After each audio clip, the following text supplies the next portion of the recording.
किसको गिरफ्तार किया, कहाँ से गिरफ्तार किया, क्या पूरा मामला है? एक हमारे पास पेपर लीक केस की इन्वेस्टिगेशन चल रही है, FIR नंबर 298 पानीपत का ये मुकदमा दर्ज है। और इसमें करीब करीब जो इस गैंग है इसमें हम 25 आदमियों को अरेस्ट अब तक कर चुके हैं।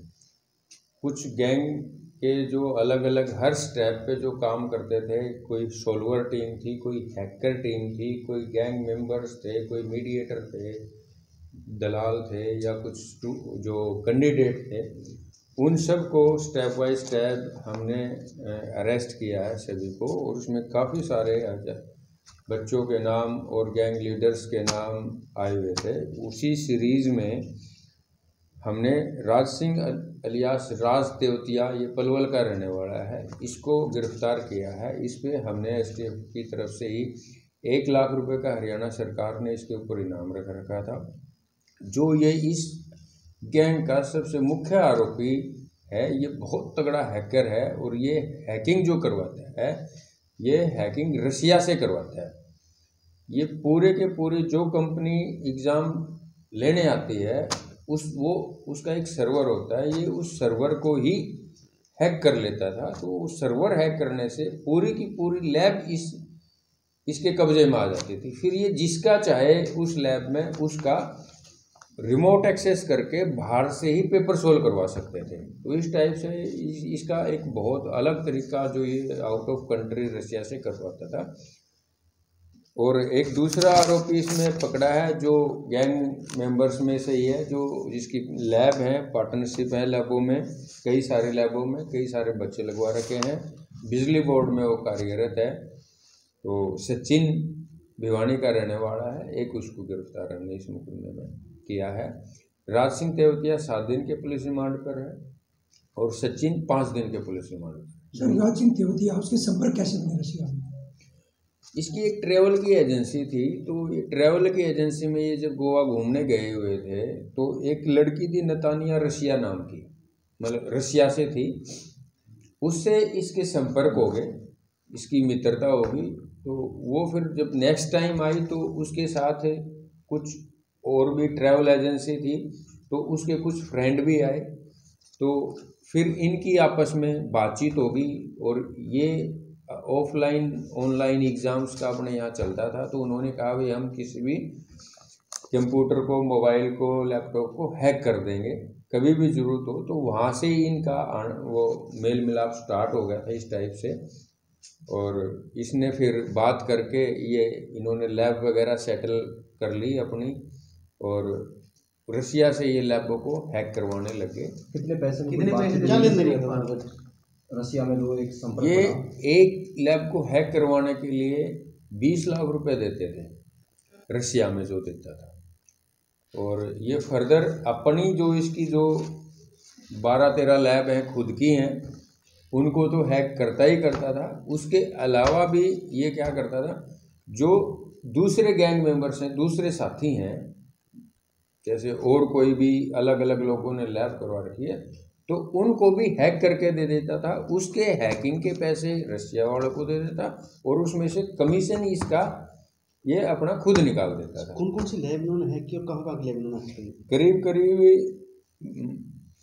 22 के आसपास लैब हैं जो इन्होंने हैक की हैं।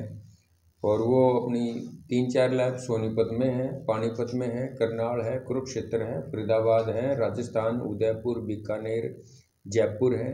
6-7 लैब दिल्ली में है इनकी, वामसी लैब है, जहांगीरपुरी है इनकी लैब, देहरादून में है, महाराष्ट्र वर्धा में है, मोहाली पंजाब में है, तो हरिद्वार में है। इस तरीके से अलग अलग जगह ये ऑल ओवर इंडिया जो सेंटर के एग्ज़ाम होते हैं, बड़े रेलवे के, बैंकिंग के और कम्पिटिटिव एग्ज़ाम, जो हर तरीके के SSC के बहुत सारे एग्ज़ाम्स जो भी होते हैं ऑनलाइन, आजकल जो भी एग्ज़ाम हो रहे हैं, ये ऑलमोस्ट हैकिंग कर देते हैं उसे सभी। सर, लैबों में कितने बच्चे नौकरी लग चुके थे इस तरह की सेटिंग में?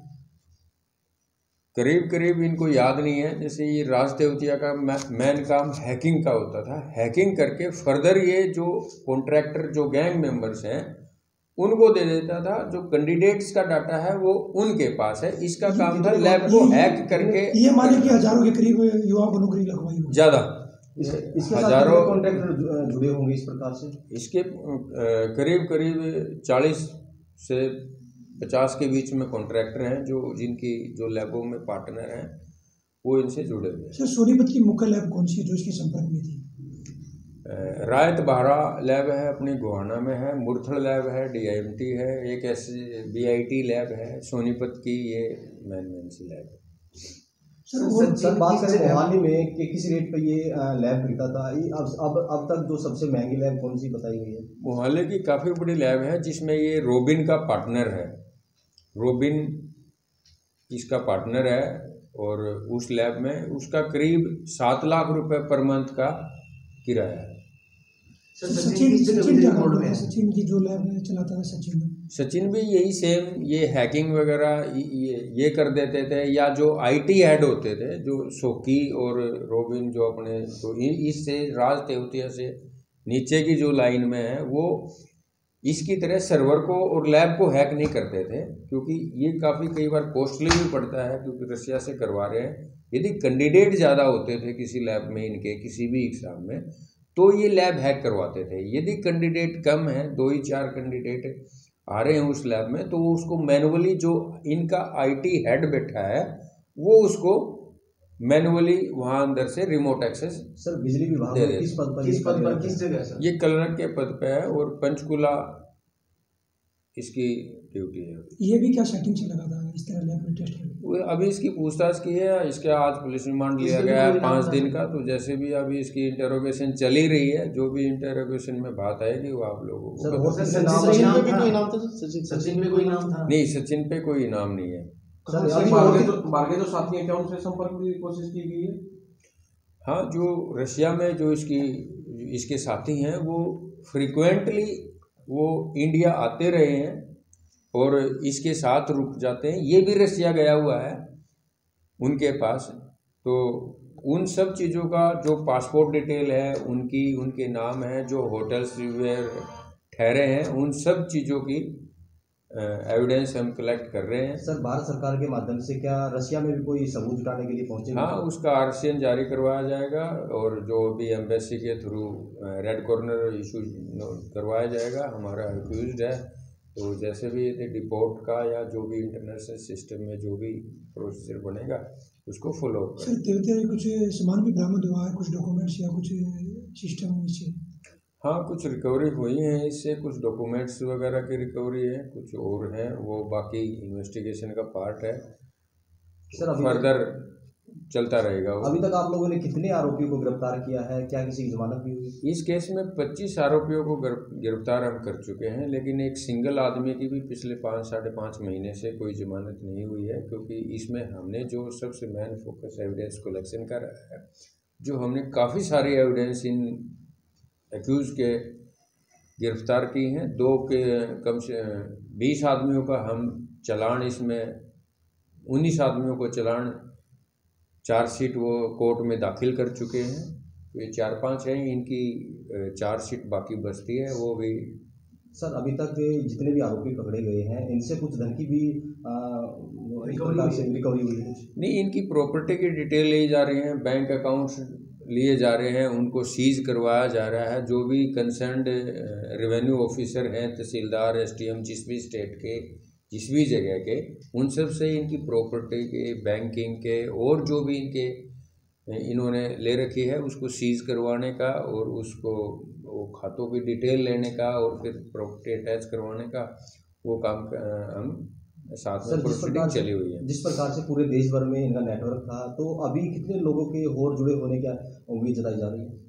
अभी हमारी फाइल में करीब करीब जो गैंग लीडर्स हैं वो या जो मेंबर एक्टिव हैं इस गिरोह के सदस्य, अभी 70 के आसपास बाकी बचते हैं जो मेन एक्टिव मेंबर्स हैं जो इस लेवल पे कर रहे हैं काम।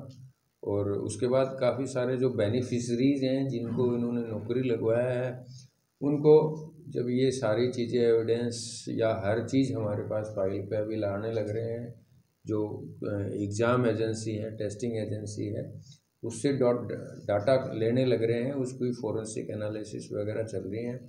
तो उसके बाद जो बेनिफिशियरी कैंडिडेट हैं उनको गिरफ्तार कर लिया क्या इसमें कोई बड़ा नाम होने के भी आसार है, किसी नेता का या किसी मंत्री का हाथ है?